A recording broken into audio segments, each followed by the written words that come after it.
আজি আপুনি জানিব পাৰিব ভাগ্যশালী স্ত্ৰী প্ৰধানকৈ তিনিটা লক্ষণৰ বিষয়ে।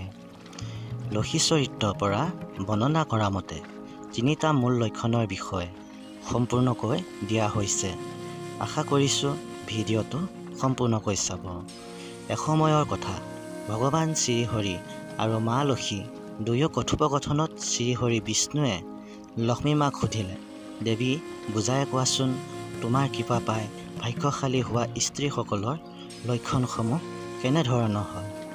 মা লক্ষ্মী দেৱীয়ে শ্ৰীহৰি বিষ্ণুলৈ চাই হাঁহি মাৰি উত্তৰ দিলে, যি সব যুৱতী মোৰ প্ৰিয় হয়, তোমাক ঈশ্বৰ মানি সততে পূজয়।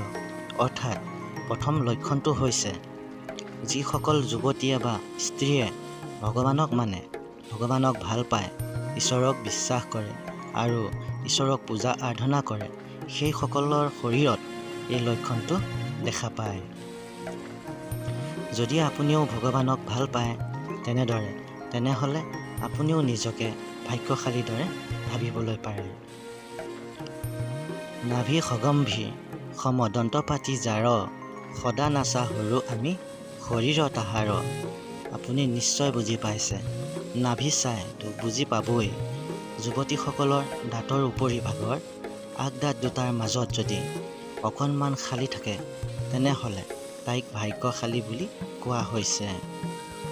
তৃতীয়তে কৈছে, সৰ্বকালে প্ৰতিব্ৰতা হোৱা যিটো জনী, সুপ্ৰসন্না কোমল ভাষিনী দীৰ্ঘকেশী, হস্তপদ ৰঙা নখ চন্দ্ৰ নিৰ্মল, আমাৰ লক্ষণ জানিবাহ সিসকল।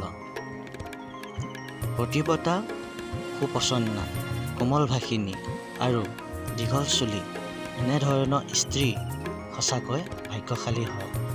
আৰু হাতৰ তলুৱা যদি ৰঙা, নখৰ চন্দ্ৰ যদি নিৰ্মল হয়, তেনেহ'লে সেই যুৱতী ভাগ্যৱান হয়, স্বয়ং মা লক্ষ্মী কৃপা হয়।